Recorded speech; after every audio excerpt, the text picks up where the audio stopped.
인철 씨, 듣고 있어요? 서류에 서명만 하면 끝나요. 25년 이상 결혼 생활을 한 내 아내, 미영이 나에게 말했다. 나는 집중하려고 애썼지만 그녀가 계속해서 잔소리를 하자 그녀의 목소리는 점점 더 멀어지는 것 같았다.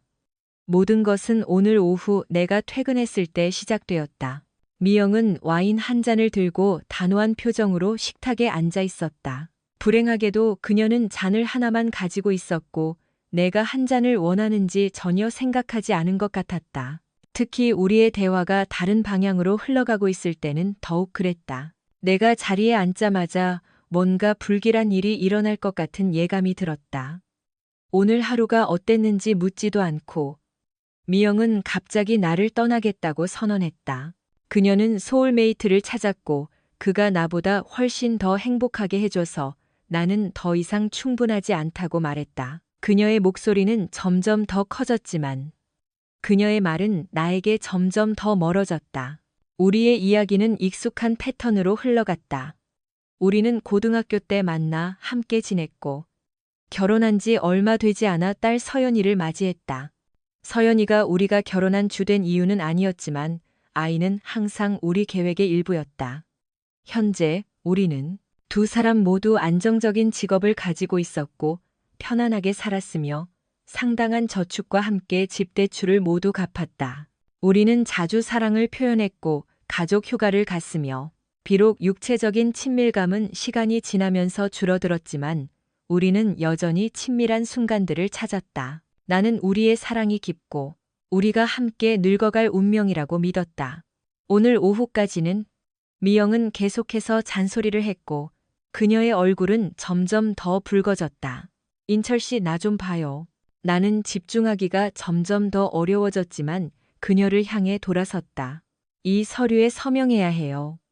그녀가 단호하게 손까셔. 내 앞에 놓인 서류들을 보았을 때 그녀의 말투는 명령조였지만 나는 집중하려고 애썼다. 부엌 불이 켜져 있었음에도 불구하고 방의 빛과 색이 흐려지는 것 같았다. 내면에서는 감정이 넘쳐 흘렀지만 겉으로는 내 몸은 꼼짝도 하지 않았다. 내가 침묵할수록 미영은 더욱 화를 냈다. 내가 마지막으로 기억하는 것은 그녀의 뺨을 때리는 소리였다. 비록 나는 그 충격을 느끼지 못했지만 선명한 붉은 자국을 남겼을 것이라고 상상했다. 하지만 나는 여전히 움직일 수 없었고 세상은 내 주위에서 어두워지는 것 같았다. 긴 하루였다. 집으로 오는 길은 지쳤다. 대학으로 가는 길에 사고가 나서 모두가 늦어졌다. 집에 도착했을 때 집은 섬뜩할 정도로 조용했다. 불은 켜져 있었고 아버지의 차는 버디에스에 주차되어 있었지만 어머니의 차는 보이지 않았다. 부엌으로 들어가 나는 가방과 책을 바닥에 던졌다. 아버지는 식탁에 꼼짝 않고 앉아 허공을 응시하고 있었다. 식탁 위에는 어머니의 와인병이 열려 있었고 거의 비어있는 잔이 있었다. 아버지 앞에는 여러 장에 서명이 된 쪽지가 붙어 있는 서류들이 있었다. 다가가서 나는 뒤에서 아버지의 어깨를 두드렸다. 안녕하세요, 아빠. 나는 반응을 기대했지만 그는 여전히 침묵했다. 나는 그를 마주 보기 위해 돌아섰고 충격을 받았다. 그의 눈은 초점이 없었고 거의 하얗게 변했으며 뺨에는 눈물 자국이 있었다. 그는 눈을 깜빡이지 않았고 입에서는 침이 흘러내려 허벅지로 떨어질 뻔했다. 공황 상태에 빠진 나는 외쳤다. 아빠, 아빠, 돌아와요. 아버지로부터 아무런 반응도 얻지 못하자 내 눈에서는 눈물이 솟구쳤다. 나는 스스로를 진정시키려 애썼다. 진정해, 서연아. 아빠는 도움이 필요해. 나는 스스로에게 속삭이며 휴대폰을 꺼내 119에 전화를 걸었다. 나는 아버지가. 인철 씨는 자세한 정보와 주소를 제공한 후 아무런 반응이 없었고 그들은 구급차를 보냈으며 10분 이내에 도착할 것이라고 약속했다. 나는 아버지 곁에 앉아 그를 안심시키기 위해 그의 손을 잡았다. 이 남자는 어린 시절 내내 내게 전부였고 바쁜 직장 생활에도 불구하고 음악에서 발레에 이르기까지 내 학교 행사에 항상 시간을 내주셨다. 그는 내가 바이올린을 배우기 시작했을 때의 초기 노력에 인내심을 가졌고 한 걸음 한 걸음 나를 격려했다. 16번째 생일에 그는 나에게 히더 바이올린을 선물해 주셨는데 최고는 아니었지만 그의 선물이었기 때문에 감정적인 가치가 있었다. 이제 5년 후 나는 아버지의 끊임없는 지원 덕분에 대학에서 음악을 공부하고 있었고 현악기와 바이올린을 전공하고 있었다. 기다리는 동안 내 머릿속에는 수많은 질문들이 쏟아졌다. 왜 아버지는 이런 상태일까? 무슨 일이 있었고 어머니는 어디에 계실까? 식탁 위에 서류 뭉치를 힐끗 보니 이혼 신청서라는 글자가 눈에 띄었다. 나는 충격을 받고 읽기 시작했고 어머니가 내가 모르는 이유로 아버지와 이혼하고 싶어 한다는 것을 알게 되자 소름이 돋았다. 아버지의 상태가 그 서류들, 특히 어머니가 여전히 열려있는 와인에서 비롯되었을 가능성이 매우 높아 보였다. 와인병은 그녀가 아버지에게 서류를 주고 떠났다는 것을 보여주었다. 사람들은 종종 감정의 빠른 변동에 대해 추측한다.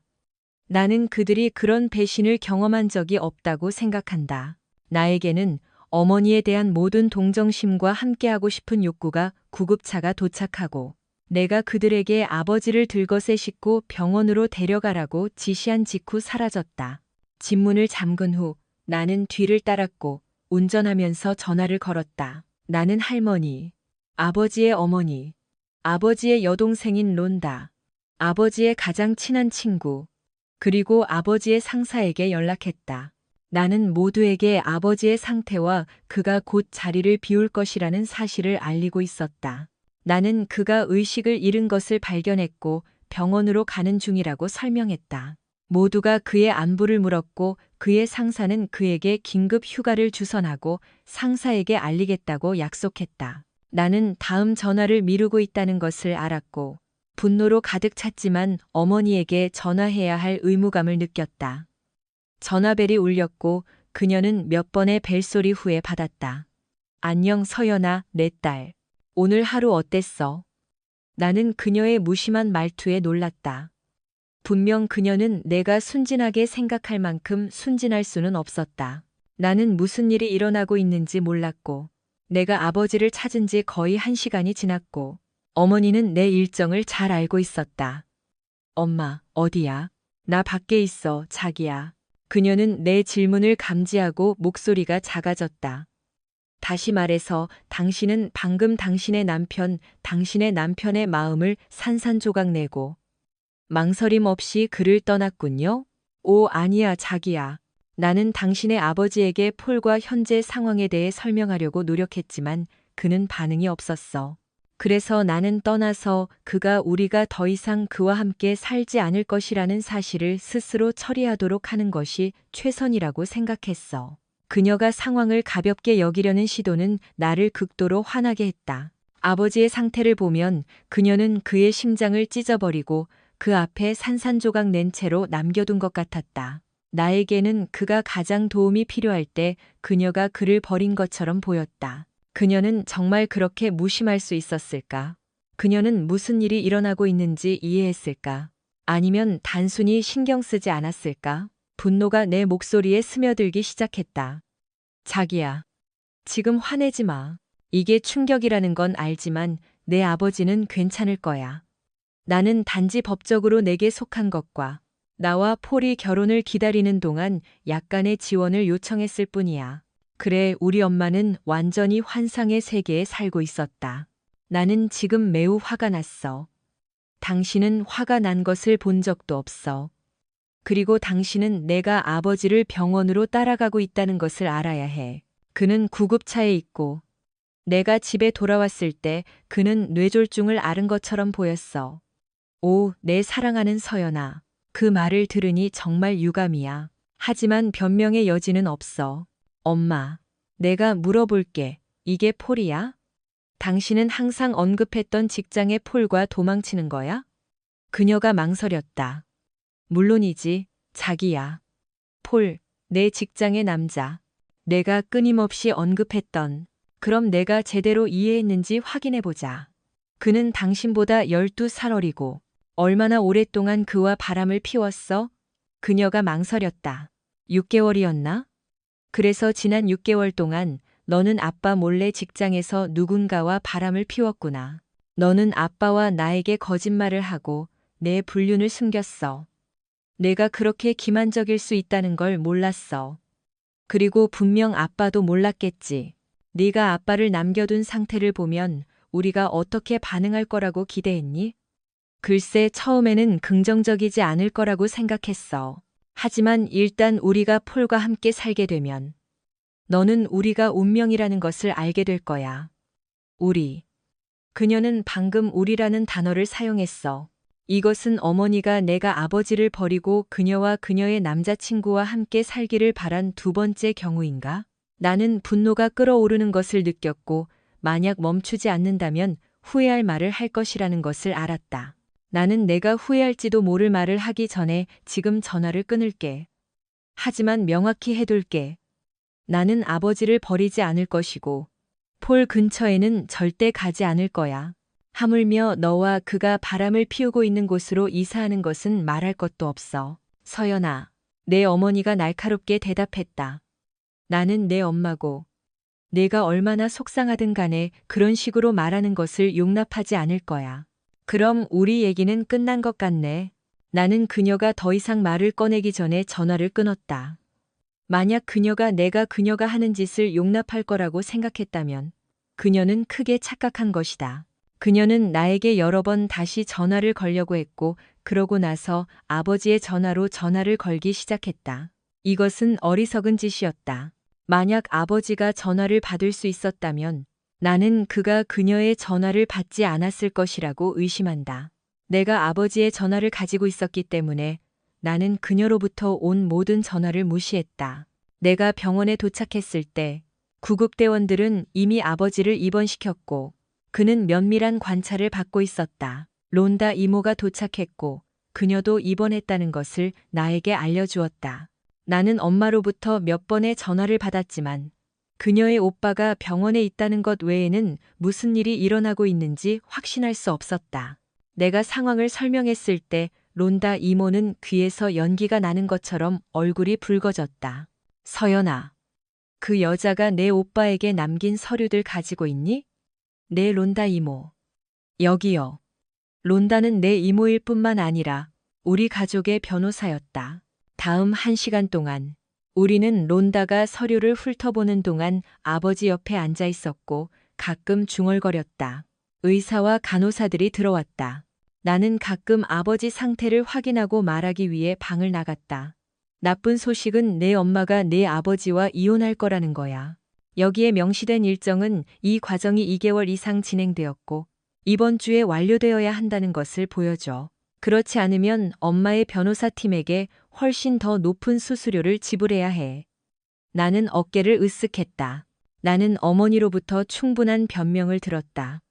나는 그녀가 한 짓 때문에 어머니와 아버지가 헤어지도록 할 결심을 했다. 이상하게도 나는 아버지와 특별히 친한 적이 없었다. 항상 그랬다. 나는 항상 엄마를 존경했지만 그녀의 행동은 어리석어 보였다. 이 모든 혼란은 그녀가 소울메이트라고 부르는 폴에 의해 조작된 것처럼 보였다. 어쨌든 우리 부모님은 이 폭풍을 이겨내지 못할 것이었다. 특히 아버지의 현재 상태를 보면 더욱 그랬다. 좋은 소식은 그녀가 자신을 대리할 훌륭한 변호사를 고용했다는 것이다. 그녀는 이혼 자체에만 막대한 돈을 지불해야 할 것이고 사건이 재판에 회부되면 더 많은 돈을 지불해야 할 것이다. 론다가 희죽 웃었다. 한편 내 오빠는 도시 최고의 변호사를 가지고 있었고 그는 친척 할인을 받았다. 우리는 처음으로 미소를 교환했다. 그날 저녁 게다가 집 지분의 50%와 자산의 60%를 원하고 배우자 및 자녀 부양비를 원하는 것과 같은 일부 요구 사항들은 아마도 꽤 과장된 것일 겁니다. 당신의 반응으로 보아 당신은 어머니와 함께 살 계획이 없는 것 같군요. 나는 동의하며 고개를 끄덕였다. 좋아요, 알겠습니다. 몇 가지 초기 생각이 있지만 앞으로 24시간 동안 당신의 아버지에게 무슨 일이 일어나는지 봐야 합니다. 당신의 어머니는 방치와 정신적 학대로 인해 곤경에 처했을 수 있습니다. 다음 며칠은 빠르게 지나갔습니다. 의사들은 계속해서 아버지의 건강을 확인했고 그는 건강했지만 반응이 없었다. 나는 병원에서 대학 공부를 계속했고 노트북과 교과서를 들고 아버지의 침대 옆에 앉아 있었다. 가끔 가족 구성원이 나를 교대해 주었고 나는 집에 가서 몇 시간 자고 다시 돌아올 수 있었다. 나는 혼자 집에 있을 때 눈물을 흘렸다는 것을 인정한다. 아버지의 입원 기간 중 가장 예상치 못한 순간 중 하나는 아버지가 일하는 회사의 소유주인 티나 윌리엄스가 그를 방문했을 때였다. 나는 아버지의 상사인 토마이를 알고 있었지만 나는 아버지는 티나를 만난 적이 없었다. 티나는 눈에 띄는 여성이었고 몸매는 풍만했지만 과체중은 아니었고 피부는 구릿빛이었으며 칠흑 같은 머리카락과 매혹적인 푸른 눈을 가지고 있었고 남녀를 불문하고 누구든 매료시킬 수 있었다. 알고 보니 아버지는 몇 년 전 그녀의 혼란스러운 이혼 과정에서 그녀를 지원했던 직장 그룹의 일원이었다. 그녀의 불성실한 전남편은 그들의 저축의 상당 부분을 차지하려 했고 그녀의 사업의 절반을 가져가는데 거의 성공할 뻔했다. 아버지는 그녀를 성공적으로 변호한 론다. 이모에게 그녀를 소개해 주었다. 티나의 재산은 그녀가 사업 지분을 잃지 않도록 보장했고 그녀의 6살 딸을 위한 양육비를 확보했다. 티나는 아버지를 여러 번 방문했고 내가 아버지가 입원한 이유를 요약해 주었을 때 충격을 받았다.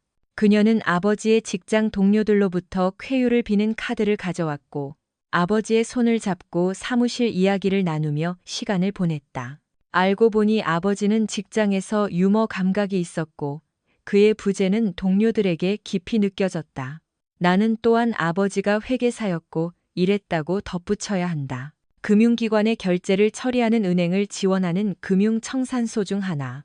일이 지루할 수 있었지만 아버지는 유머와 존재감으로 모든 사람의 하루를 밝게 만들어준 것 같았다.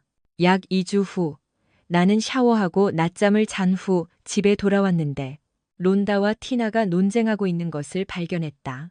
약간 격앙되어 보였지만 그들의 좌절감은 서로가 아니라 내 어머니를 향하고 있었다. 알고 보니 어머니는 티나에게 청구서를 보냈고 모든 것에 대한 접근을 요구했다. 지난 몇 년 동안의 아버지의 보너스에 대해 보너스가 이미 지불되었는지는 중요하지 않았다. 편지는 그녀가 지정된 은행 계좌로 30일 이내에 그 금액의 50%를 받지 않으면 티나를 상대로 소송을 제기할 것이라고 요구했다. 이미 지불된 돈을 요구하는 것에 터무니없음 외에도 그녀와 그녀의 새 파트너는 인철 씨가 다치는 동안 내가 모든 공동 자산을 동결한 이후로 심각한 재정적 어려움을 겪고 있는 것 같았다. 론다가 희죽거리며 말했다. 나는 킥킥 웃으며 내 존재를 알렸다.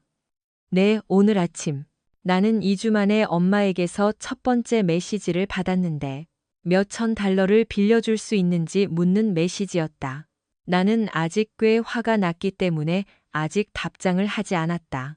내 말은 지난 몇 주 동안 내가 엄마에게 아빠에게 한 짓을 말해준 이후로 그녀는 아빠에 대해 한 번도 묻지 않았다는 것이다. 티나는 엄마가 언급될 때마다 아버지를 맹렬하게 보호했다. 티나의 눈이 가늘어졌고 목소리가 낮아졌으며 그녀는 미영에 대한 깊은 경멸을 보였다. 마치 그녀의 불타는 눈에서 불꽃이 튀는 것을 볼 수 있는 것 같았다. 나는 단지 나는 엄마와 같은 방에 있어야 했던 적이 없었다. 그렇지 않았다면 나는 그녀가 그 자리에서 그녀를 불태울까봐 두려워했을 것이다. 비록 내가 지금 엄마에 대해 그렇게 느끼지는 않지만 그녀는 여전히 내 엄마였다. 그녀는 최고의 남자를 망쳤어, 서연아. 네 아버지가 아니었다면 나는 클라리스나 이 사업을 갖지 못했을 거야. 사무실의 많은 사람들이 내 인생에서 가장 힘든 시기 중 하나에 나를 도와주었지만 내 아버지는 시간을 내어 내 말을 들어주었어. 그는 내 전남편이나 나를 판단한 적이 없어. 그는 그냥 내가 말하게 내버려뒀어. 아무도 도움을 제안하지 않고 그렇게 해준 적이 없어. 한 의견은 그가 나를 여기 당신의 이모에게 소개해 주었고 내가 잘 돌봐지는지 확인했다는 것이다. 만약 그가 독신이었다면 나는 이혼 후 내가 가진 모든 것을 동원하여 그를 쫓았을 것이다. 나는 어깨를 으쓱하고 미소를 지었다. 그는 더 이상 결혼하지 않을 것이다. 그들의 얼굴에 깨달음이 번졌고 론다는 킥킥 웃었고 티나는 미소 지었다. 고마워, 서연아. 필요했어. 나는 아직도 네 엄마가 그에게 한 짓이나 그렇게 훌륭한 남자를 버렸다는 것을 믿을 수 없어. 사무실로 돌아가야 하지만 가기 전에 티나는 아버지에게 다가갔고 론다와 내가 지켜보는 가운데 그녀는 몸을 숙이고 그녀는 그의 입술에 부드럽지만 진심 어린 키스를 했고 우리를 올려다보며 미소 지었지만 아버지가 신음하자 그 미소는 금세 놀라움으로 변했다. 내가 서서히 깨어났을 때 나는 부드러운 입술이 내 입술에 닿는 것을 느꼈고 적절한 압력으로 오랫동안 느끼지 못했던 부드럽고 다정한 애정을 전달했다. 병실의 삐소리와 나의 신음소리는 내 주변 환경을 상기시켰고 나는 미영의 존재를 기대했다. 그 다정한 키스 후에 눈을 떴을 때 나는 놀랍게도 티나가 미소를 띤 채 거기에 서 있는 것을 보았다. 티나는 침대 반대편에서 다가왔고 서연이와 론다도 우리에게 다가왔다. 괜찮아요, 아빠. 괜찮을 거예요. 서연이가 말했다. 기억이 되살아나면서 나는 미영이 나를 떠나고 있다는 것, 아니면 이미 떠났을지도 모른다는 것을 깨달았다.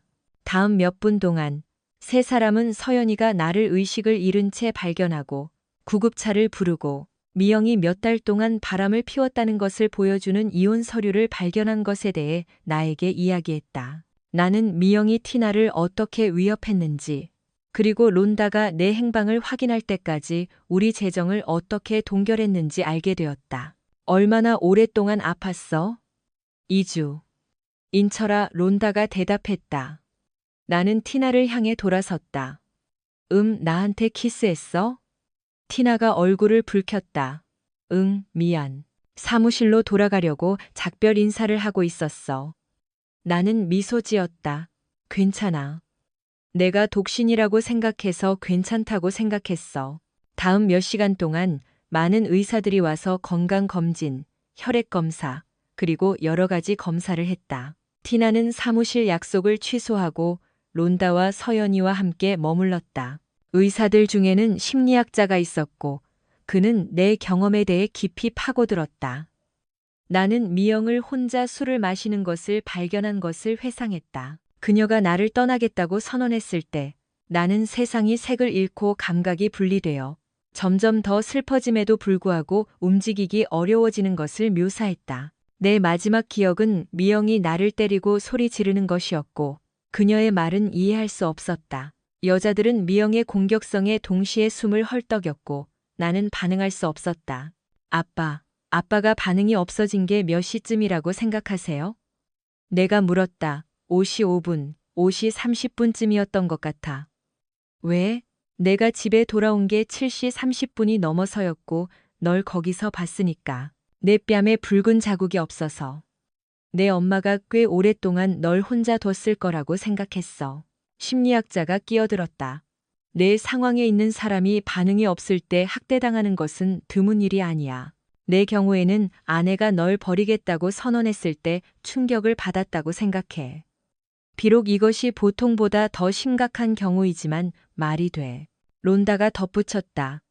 인철이가 어렸을 때 그보다 몇 살 많은 괴롭힘꾼이 있었어. 그가 인철이를 많이 놀렸고 어느 날 동네 부모님이 인철이가 의식을 잃고 누워있는 것을 발견했어. 근처 공원 땅바닥에 부모님이 그를 침대에 눕혔고 그는 다음날 아침에 잠에서 깼다. 그는 다음날 정상적으로 일어났기 때문에 아무 생각도 하지 않았지만 그런 일이 있었다. 나는 빌리가 나를 밀고 공원에서 나를 놀렸던 것을 기억한다. 잠시 후 무슨 일이 있었는지 모르겠지만 내가 깨어났을 때 부모님이 내가 기절했고 누군가 나를 집에 데려다 주었다고 말했다.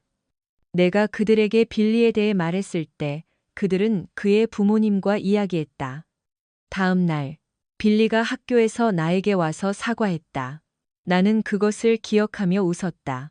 나는 그가 진심이라고 생각하지 않았지만 그는 결코 그날 이후로 다시는 나를 괴롭히지 않았다. 나는 우리가 여기서 선례를 찾았을 수도 있다고 믿는다. 심리학자는 여러 면에서 마음은 아직 이해되지 않았다고 언급했다. 그러나 만약 같은 일이 이전에 일어났다면 다시 일어날 가능성이 매우 높다. 나는 눈살을 찌푸렸다. 그는 내가 너무 걱정할 필요가 없다고 나를 안심시켰다. 이 사랑스러운 새 여성의 사랑과 보살핌으로 설령 다시 무슨 일이 일어나더라도 나는 잘 돌봐질 것이라고 믿는다. 우리는 그가 떠나기 전에 몇 분 더 이야기했다. 나도 피곤했다.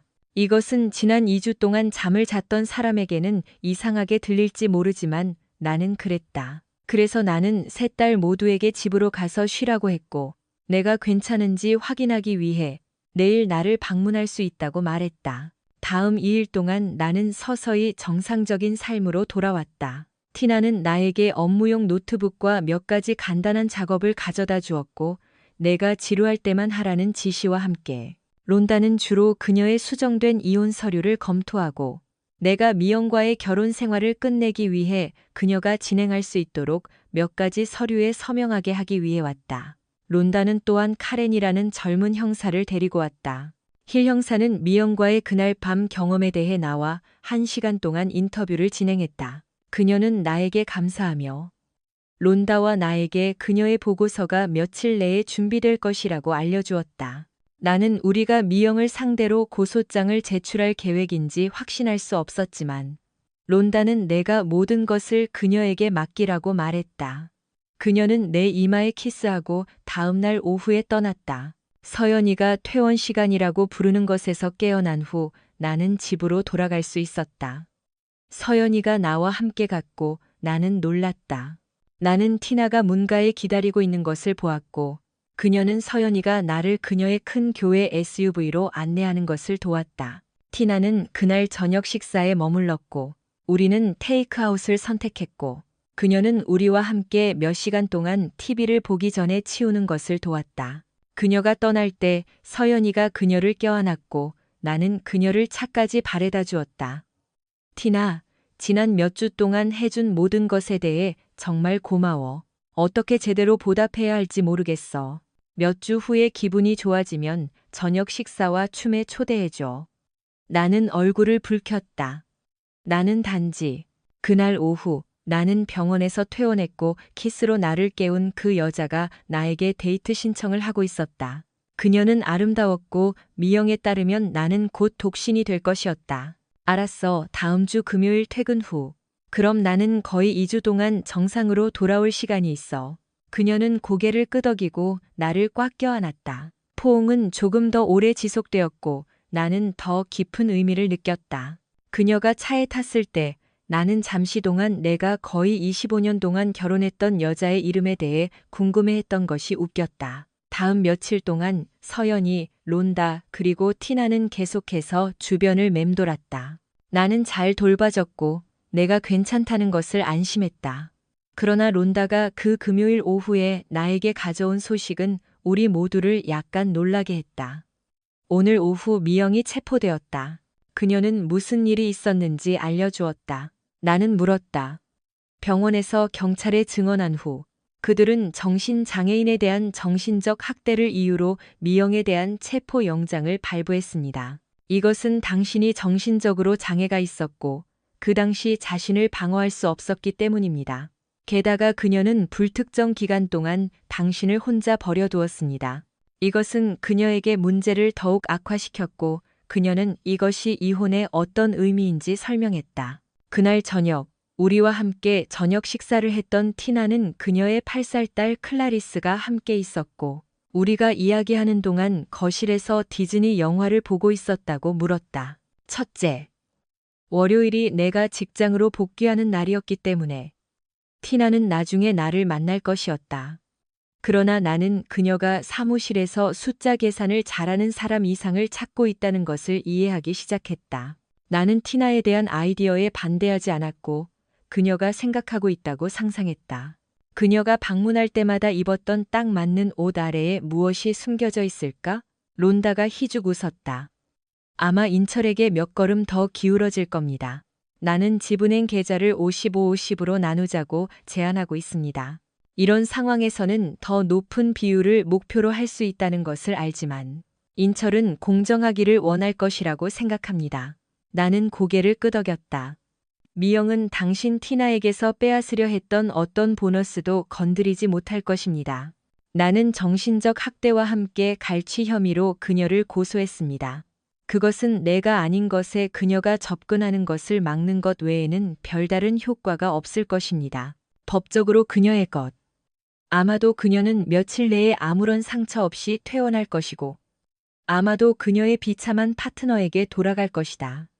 내 목표는 인철의 입원과 회복을 핑계로 이혼을 서두르는 것이었고, 그러고 나서 그녀의 반응에 따라 나는 계획을 세웠다. 나는 인철이 아무것도 잃지 않도록 할 것이다. 그는 아무것도 잃어서는 안 돼. 그녀가 미소 지으며 말했다. 그럼 이혼은 얼마나 걸릴까, 론다 이모? 서연이가 물었다. 모든 것이 순조롭게 진행된다고 가정하면 약 3개월이 걸릴 거야. 그러고 나서 만약 미영이 어떤 것에 대해 이의를 제기하기로 결정하면 약 3개월이 걸릴 거야. 나는 더 많은 지원군을 부를 것이고, 이는 과정을 연장시키겠지만 그녀에게 더 많은 피해를 줄 것이다. 론다가 그날 저녁 내가 티나를 차까지 바래다 줄 때 설명했다. 서연이는 클라리스를 큰 교회 SUV의 뒷좌석에 태웠다. 티나는 다시 한번 나를 안아주고 전날을 연상시키는 빠른 키스로 나를 놀라게 했다. 인철아, 네가 결혼했고 명예로운 남자라는 건 알지만 서두르지는 않을게. 하지만 나는 지금 너를 내 것으로 주장하고 내가 너를 갈망한다는 것을 알려주고 싶어. 물론 나는 오랫동안 너를 원했지만 나는 결혼한 남자를 쫓아다니지는 않을 거야. 다른 사람의 결혼 서약을 무시하는 것. 나는 그것을 경험했고 다른 사람에게 그것을 일으키고 싶지 않아. 비록 그들의 결혼 생활이 위태롭더라도 티나가 진심으로 표현했다. 잠시 동안 나는 그녀의 깊은 푸른 눈을 들여다보았고 그녀의 얼굴에서 검은 머리카락 한 가닥을 부드럽게 쓸어 넘기고 몸을 숙여 그녀에게 키스했다.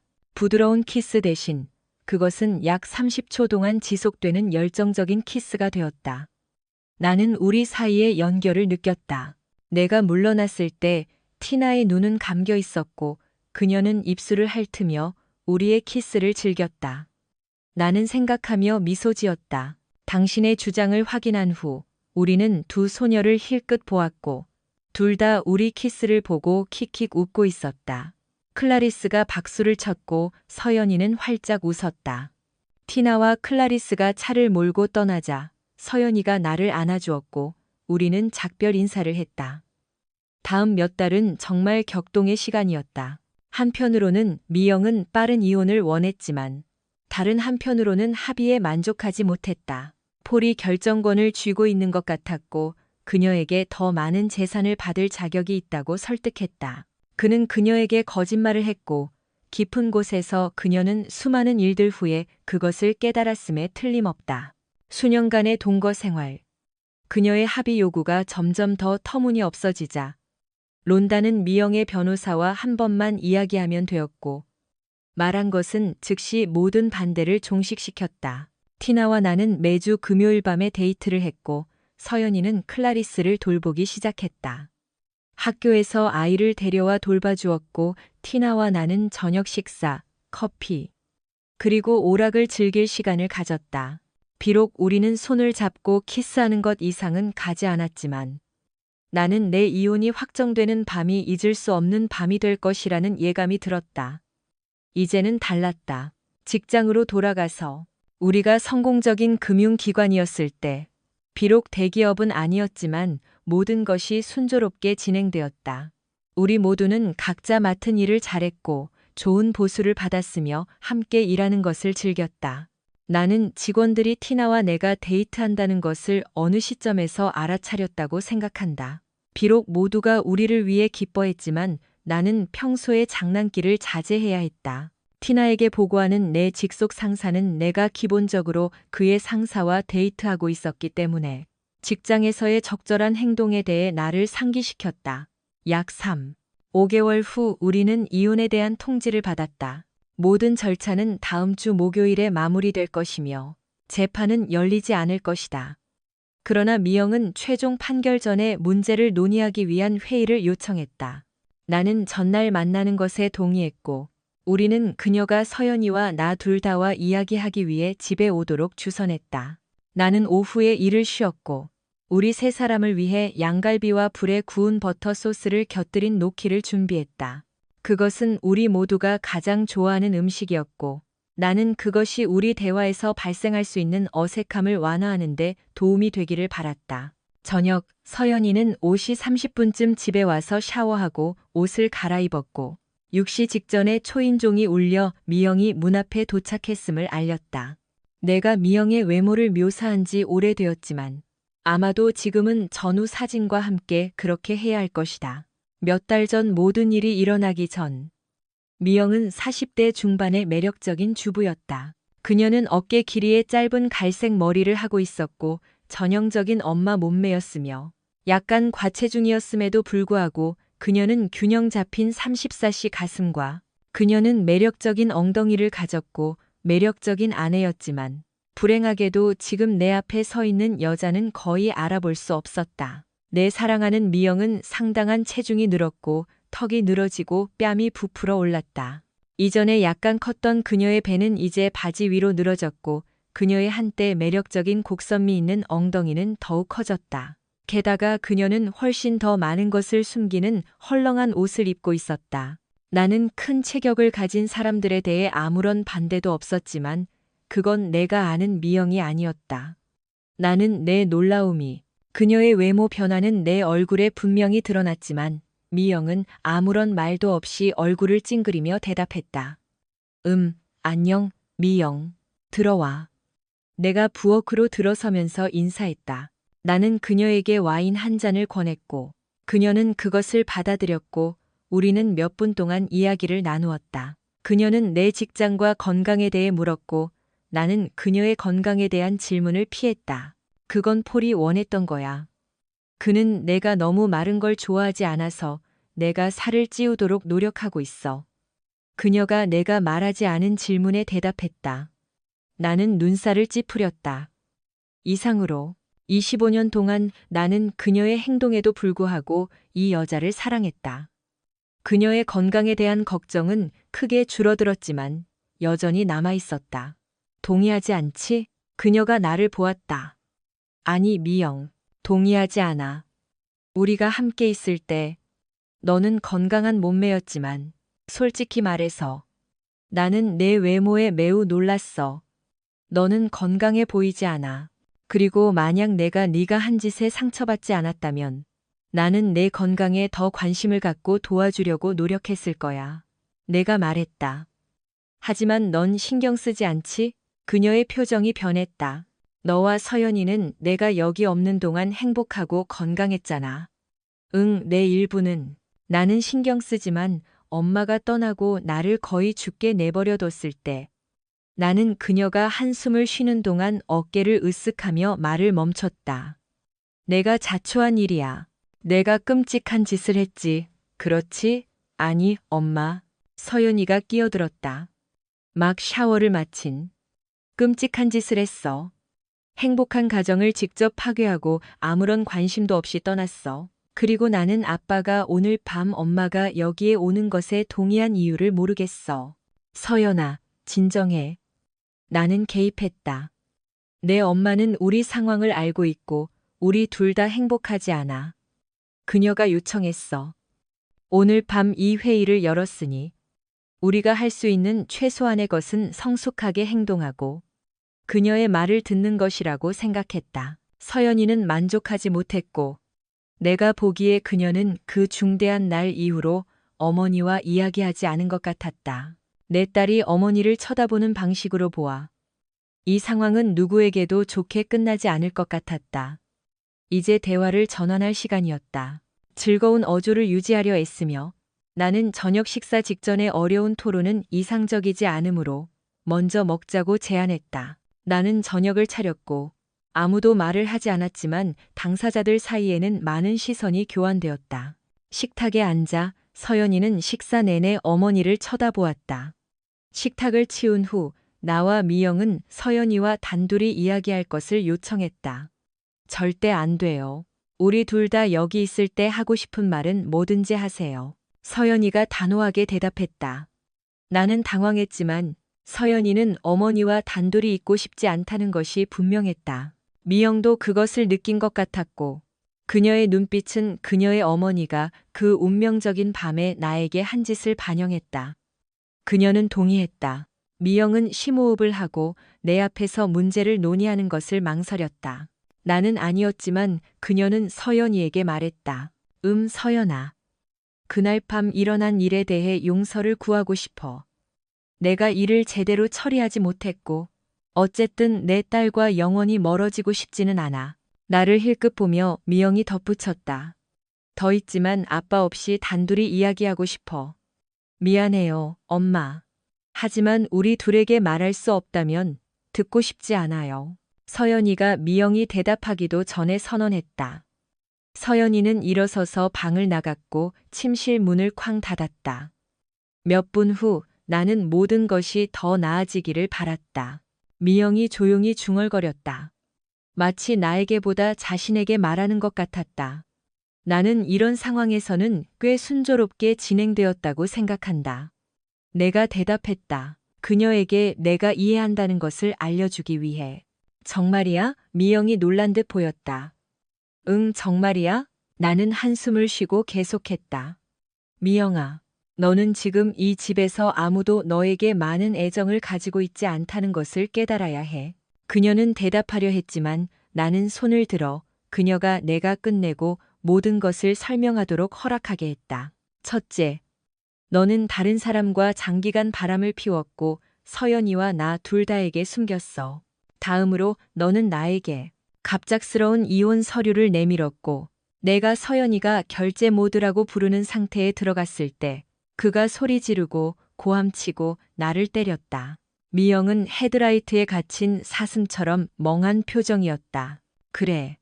나는 그것을 기억하고 그가 나를 처음 때린 직후까지는 그 시간 대부분을 기억하지만 계속해. 어느 시점에서 그는 내가 의식을 잃었을 때 나를 버렸고 서연이가 집에 와서 내가 말한 상태로 나를 발견할 때까지 나를 거기에 두었다.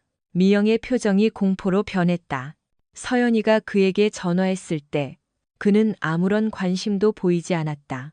나는 비록 내 딸이 아버지 때문에 분명히 괴로워하고 있었음에도 불구하고 너는 오늘 밤까지 내 건강에 대해 한 번도 묻지 않았어.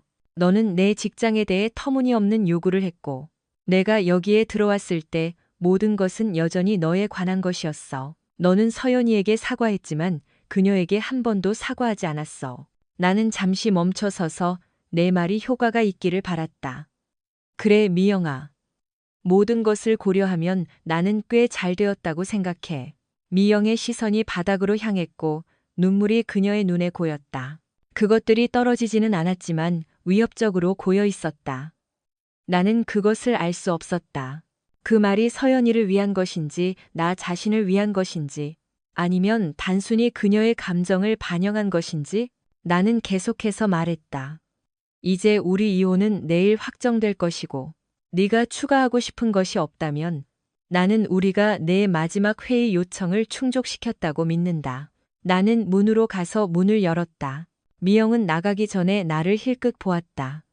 밖으로 나갔을 때 그녀는 나를 향해 돌아섰다. 인철아, 우리 좋은 시절도 있었지. 그렇지? 응, 미영아. 우리가 함께한 시간 대부분은 환상적이었어. 너는 훌륭한 연인이었고 헌신적인 아내였고 사랑스러운 엄마였어. 이 폴이라는 인물이 무슨 뜻인지 잘 모르겠어. 너에게 무슨 일이 일어났는지. 하지만 나는 내가 사랑했던 여자를 지금 내 앞에 서 있는 사람에게서는 볼 수 없어. 내가 보는 것은 길을 잃고 과체중이 될 정도로 조종당하고 이기적이며 다른 사람들이 자신에게 무엇을 제공할 수 있는지에 더 관심이 있는 사람일 뿐이야. 다시 한번 그녀는 발을 내려다보았다. 정말 그렇게 생각해요? 인철 씨, 그렇죠? 네, 그래요. 나는 단언했다. 그녀는 돌아서서 떠나려 했지만 망설였다. 완전히 망가진 듯 보였다. 인철 씨 집에 대해서 폴이 물어봐야 한다고 했어. 그래서 그것이 그녀의 방문 목적이었어. 아니야. 그녀의 가족과 다시 연결하는 것은 순전히 돈 때문이었어. 나는 작게 웃었고 내 반응에 미영은 당황했다. 내 연인에게 가서 내일 이맘때쯤이면 론다가 내 변호사에게 제공한 은행 계좌로 저축의 내 몫과 이 집의 지분을 받을 것이라고 말해줘. 그리고 미영아, 그녀가 나를 힐끗 보았다. 그 돈을 폴로부터 보호해. 그렇지 않으면 오래가지 못할 거야. 다음 날 아침. 최종 판결이 내려졌고 미영과 나는 공식적으로 더 이상 부부가 아니었다. 내 마음속에는 약간의 슬픔이 있었지만 그 감정은 덧없었고 나는 대부분 만족감을 느꼈다. 지난 몇 달은 모두에게 힘든 시간이었다. 이제 48세인 나는 아직 살 날이 많다는 것을 알고 자유를 느꼈다. 론다가 전화해서 오늘 밤 피자를 사주겠다고 했다. 사무실 점심시간에 서연이가 들렀다. 우리는 가족이 온전했을 때의 어머니와의 행복한 추억을 회상했다. 비록 서연이는 어머니를 좋아하지 않았지만 나는 그녀가 옛날 여자를 그리워한다는 것을 느낄 수 있었다. 솔직히 말해서 나도 그랬다. 우리는 함께 좋은 시절을 보냈다. 서연이가 떠났을 때 공허함이 느껴졌다. 얼마 지나지 않아 나는 티나의 사무실로 불려갔고 그녀와 나 사이에는 조용한 교환이 있었다. 그녀는 문을 닫고 해가 다시는 뜨지 않을 것처럼 열정적으로 나에게 키스했다. 나는 똑같이 화답했음을 인정해야 한다. 이제 당신을 내 것으로 여겨도 될까요? 인철 씨? 티나가 물었다. 나는 목에 아픈 곳을 느꼈고 아마도 그녀가 몇 분 전에 키스한 곳에 멍이 생겼을 것이다. 아마 이미 그렇게 한 것 같아요. 그날 저녁 식사는 서연이, 론다, 티나, 그리고 클라리스가 함께하여 미영으로부터 새로 얻은 자유를 축하하며 환상적이었다. 그 금요일 저녁 딸들이 잠자리에 든 후 티나와 나는 공식적으로 관계를 맺었다. 나는 뭔가를 제대로 했음에 틀림없다. 왜냐하면 주말 내내 티나는 앉을 때마다 약간 아파 보였지만 그녀의 눈은 나만을 위한 격렬한 열정으로 불타고 있었기 때문이다. 6개월 후 우리는 많은 동료들이 참석한 가운데 지역 호숫가에서 아름다운 예식으로 결혼했다. 우리는 원래 나중에 결혼할 계획이었지만 서연이와 클라리사의 남동생의 출생일과 맞추기 위해 결혼 날짜를 앞당기기로 결정했다. 업데이트. 5년이 지났고 서연이, 그녀의 남자친구 티나, 그리고 나는 지역 식당에서 저녁을 먹고 있었는데 5살 아들 키건이 물었다. 아빠, 우리를 쳐다보는 저 여자분은 누구예요? 돌아보니 우리는 미영이 방 건너편에 앉아 있는 것을 보았다. 그녀는 이혼 이후 눈에 띄게 살이 빠졌고 불행해 보였다. 우리는 그녀를 보거나 소식을 듣지 못했고 그녀도 서연이에게 연락을 시도하지 않았다. 나는 테이블에서 자리를 뜨고 그녀에게 다가갔다. 안녕 미영, 안녕 인철아. 두 사람 잘 지내? 내가 물었다. 그녀는 닭고기 샐러드를 힐끗 보고 대답했다. 이전에는 그리고 너는? 그래, 인철아. 내가 그에 대해 옳았어. 폴은 내가 그의 소울메이트라고 나를 설득했고 그는 나에게 아무 의미도 없었어. 하지만 내가 먼저 돈을 받았을 때 그는 나를 사랑하고 과체중 여자를 좋아한다고 나를 살찌우라고 설득했어. 이혼 합의금을 받은 후 너는 그에게 돈을 주지 말라고 조언했지만 나는 듣지 않았어. 그는 6개월 만에 그 돈을 다 탕진하고 나를 버렸어. 비록 나는 여전히 그녀에 대해 슬퍼했지만 그녀의 이야기는 내 이야기처럼 행복한 결말을 맺지 못했다. 그 이후로 나는 그에게 신뢰를 다시 쌓기 위해 매 순간을 보냈다. 망가졌고 이전의 내 모습을 어느 정도 되찾고 싶었어. 그녀가 고백했다. 나를 보며 눈물을 참으려 애쓰며 그 모든 세월이 지난 후 그 눈빛은 내가 알던 미영과 같았다. 인철아, 너한테 함부로 대한 것에 대해 정말 미안해. 폴이 내가 모르는 것을 알고 있다고 믿었기 때문에 그렇게 했어. 나는 나를 진정으로 사랑했던 남자를 버렸고 너를 무감각하게 만들었어. 그리고 그녀는 멈춰서서 테이블 가장자리를 꽉 쥐었다. 내 행동 때문에 네가 죽을 수도 있었어. 네가 나를 용서하지 않을 거라는 건 알지만 사과하고 싶어. 그녀의 얼굴에는 눈물이 멈추지 않고 흘러내렸다. 놀랍게도 서연이도 우리와 함께했다. 내 옆에 서서 어머니의 사과를 목격한 그녀는 지친 미소를 지었고 내 손을 잡고 어머니에게 손을 내밀었다. 서연이를 보고 또한 그녀가 손을 내밀고 있는 것을 보고 미영은 공황 상태에 빠져 떠나려 했지만 서연이가 그녀의 길을 막았다. 엄마, 멈춰. 어디 갈 필요 없어. 서연이가 단언했다. 미영 옆자리로 미끄러져 들어가며 서연이와 나는 그녀 옆에 앉았다. 나는 티나를 힐끗 보았고 그녀는 동의하며 고개를 끄덕였다. 다음 1시간 동안 어머니와 딸은 이야기를 나누었고 많은 눈물이 흘렀지만 이번에는 상처가 아닌 치유의 눈물이었다. 그들이 따라잡았을 때 서연이와 나는 우리는 미영을 모두에게 다시 소개했다. 미영은 키건에게 미영 이모로 소개되었을 때 약간 당황한 듯 보였다. 그날 이후 우리는 서서히 미영을 우리 삶에 다시 받아들였다. 서연이와 그녀의 어머니는 서서히 연락을 재개했고 매주 또는 2주에 한 번씩 커피를 마셨다. 그들 사이의 신뢰는 서서히 발전했지만 결국 굳건해졌다. 서연이가 결혼했을 때 미영은 신부의 어머니 역할을 할 기회를 가졌다. 티나는 가끔 우리 집에 미영을 저녁 식사에 초대했다. 나는 처음에 그것이 미영이 잃어버린 것에 대해 그녀를 상처 입히기 위한 것이라고 의심했다. 티나는 나와 결혼함으로써 이익을 얻었지만 그들은 결코 절친한 친구가 되지는 않았지만 티나와 미영은 내가 결코 이해하지 못하는 이상한 종류의 우정을 발전시켰다. 론다는 내가 입은 상처에 대해 미영을 결코 용서하지 않았지만 티나의 동의하에 그들이 만났을 때 정중함을 유지했다. 미영과 나는 몇 번의 결혼 후 상담을 받았고 우리는 5년 이상 지속된 과거의 많은 문제들을 해결했다. 상담사는 미영이 호르몬 불균형을 겪었을 수도 있다고 추측했지만 미영은 격렬하게 반대했다. 나는 그 생각을 일축했다. 아니, 나는 그날 내 인생에서 가장 소중한 것을 버렸다. 나는 나를 사랑하는 남편과 나와 함께하고 싶어하는 딸이 있었다. 어떤 호르몬 불균형도 내가 침대에서 말썽만 피우고 거시기도 제대로 서지 않는 사람을 위해 내 인생의 모든 좋은 것을 파괴한 것을 정당화할 수 없다. 그녀가 나를 향해 달콤한 미소를 지으며 말했다. 인철과 서연이는 더 나은 사람을 가질 자격이 있었어. 그녀가 눈물을 닦으며 고백했다. 나는 그들과 다시 연결되는데 5년이 걸렸어. 나는 인철이 나를 그의 삶에 다시 받아들여준 것에 대해 매일 신께 감사한다. 그리고 티나도 마찬가지야. 그녀는 티나가 자신에게 베푼 따뜻함을 깨닫고 얼굴을 붉혔다. 모든 것을 고려하면 그녀는 나를 미워할 모든 이유가 있었지만 티나는 항상 나에게 친절했다. 나는 내가 버린 모든 것을 잃지 않은 것의 행운이었고 나는 오랫동안 그 짐을 짊어질 것이다.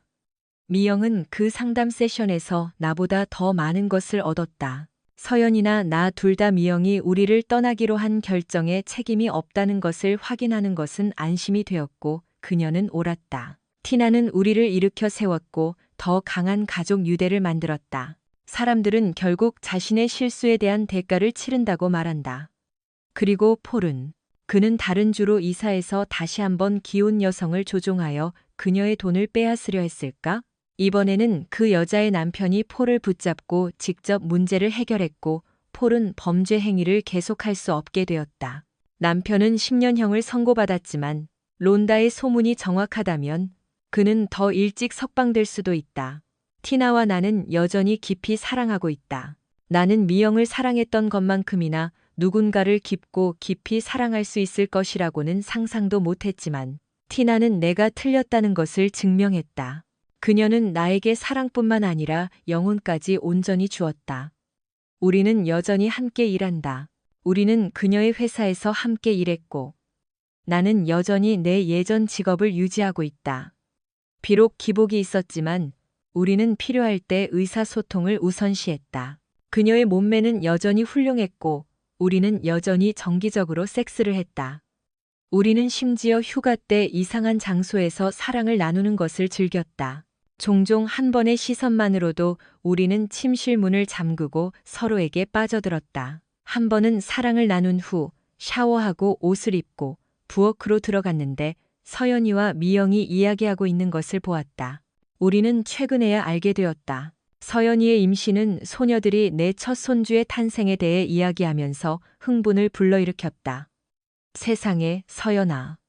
이 두 사람이 행동하는 방식으로 보면 10대인 줄 알겠어.